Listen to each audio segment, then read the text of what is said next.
এদিকে অবশেষে খালেদা জিয়ার মৃত্যুর খবর সত্য হলো। ইন্না লিল্লাহি ওয়া ইন্না ইলাইহি রাজিউন। বাংলাদেশের তিনবারের প্রধানমন্ত্রী, আপসী নেত্রী, ওনার নামের সংজ্ঞার শেষ নেই, একজন সাধারণ গৃহবধূ থেকে বাংলাদেশকে লিড করেছেন মরহুমা বেগম খালেদা জিয়া আজ সকাল 6টায় রাজধানীর এভারকেয়ার হাসপাতালে চিকিৎসাধীন অবস্থায় তিনি মারা যান।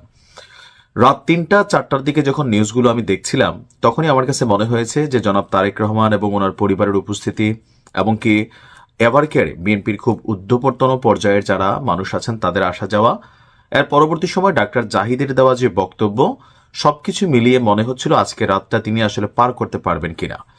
তো সকাল 6টার দিকে আমরা অনানুষ্ঠানিকভাবে আমাদের কাছে তথ্য এসেছিল যে তিনি মারা গেছেন। তারপরেও একটি স্পর্শকাতর বিষয়, পরবর্তী সময় গণমাধ্যমে আসার পর ভিডিওটা আপনাদের সামনে উপস্থাপন করলাম। বেগম খালেদা জিয়া মারা গেলেন। তো আসলে হঠাৎ করে কি হলো আজকে রাতে, যে ডাক্তাররা বলছিলেন যে মোটামুটি আরো হয়তো কিছুদিন বাঁচতে পারেন তিনি, অথবা উন্নত চিকিৎসার জন্য তার বোর্ড বা বেগম যিনি জুবাইদা রহমান আছেন ওনার পুত্রবধূ, তাদের যে পরিকল্পনা ছিল, কেন আসলে হঠাৎ করে এমন হলো। তো আপনারা সকলে জানেন বেগম খালেদা জিয়ার বয়স হচ্ছে 80 বছর। 1945 সালে জন্মগ্রহণ করেছেন, 2025 অর্থাৎ প্রায় 80 বছর বয়স। তো এই বয়সে ওনার যতগুলো সমস্যা, ওনার সমস্যাগুলো আমি যদি একটু আপনাদেরকে অফিসিয়ালি বলি, ওনার আছে আপনার হার্টের সমস্যা, তারপরে আছে ডায়াবেটিক্সের সমস্যা, তারপরে আছে আর্থাইটিস সমস্যা, হৃদরোগ, লিভার সিরোসিস, কিডনির জটিলতা। অর্থাৎ সাধারণ পরিবারের একটা মানুষ যাদের অর্থনৈতিক অবস্থা খুব বেশি ভালো না, এই রোগের মোটামুটি 2-1টা থাকলেই এ পর্যন্ত আসলে টিকতেন কিনা, টিকলেও বিছানায় পড়ে ছাড়া, ওই যে নর্মালি আমাদের গ্রামের ভাষায় জব বন্ধ হয়ে যাওয়া, এরকম পরিস্থিতিতে মানুষের অবস্থা এটাই হয়। তবে যেহেতু তিনি বেগম খালেদা জিয়া, চিকিৎসার কোনো কমতি ছিল না রাষ্ট্রের পক্ষ থেকেও। সর্বশেষ যেহেতু আওয়ামী লীগ সরকারের পতন হয়েছিল, লন্ডনে তিনি চিকিৎসা করে এসেছেন। আর সর্বশেষ আমার কাছে যেটা মনে হয়, আমাদের গ্রাম অঞ্চলে মুরব্বীদের ভাষায় বলে আর কি, যে ওই ছেলে আসার অপেক্ষায় হয়তো তিনি দিন গুনছিলেন। যখন জনাব তারেক রহমান দেশে আসছেন, তখনও কিন্তু বেগম খালেদা জিয়া খুব যে স্বাভাবিক তা না।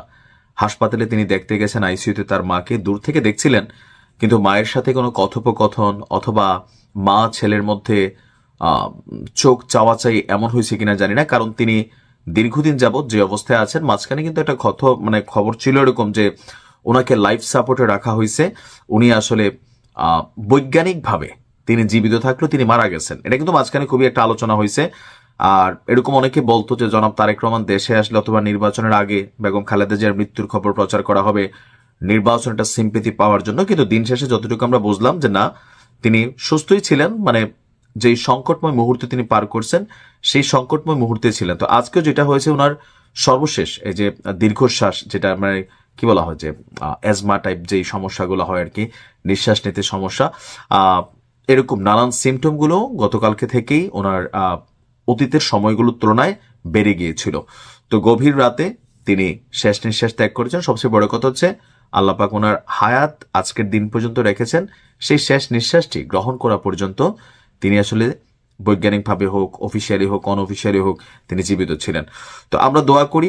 আবার কেউ কেউ বলছেন যে তিনি শেখ হাসিনার পতন দেখার জন্য জীবিত ছিলেন, কারণ বাংলাদেশের যে রাজনৈতিক কি বলা হয় যে ধরেন দুর্বৃত্তায়ন, একটা দল হইলে আরেকটা দলকে কিভাবে সাইজ করা যায়, ক্ষমতায় থাকলে বিপরীত দলকে, দলের নেতাকর্মীদের কিভাবে সাইজ করা যায়, এর একটা বড় উদাহরণ কিন্তু কোথাও না কোথাও আওয়ামী লীগ সরকার তৈরি করেছিল।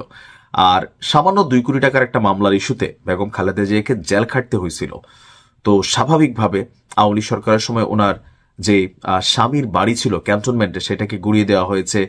তো এই যে বিষয়গুলা, এই যে ধরেন আওয়ামী লীগ সরকারের প্রভাব প্রতিপত্তি ক্ষমতা, তো এইটার পতন হয়তো তিনি দেখার জন্য জীবিত ছিলেন।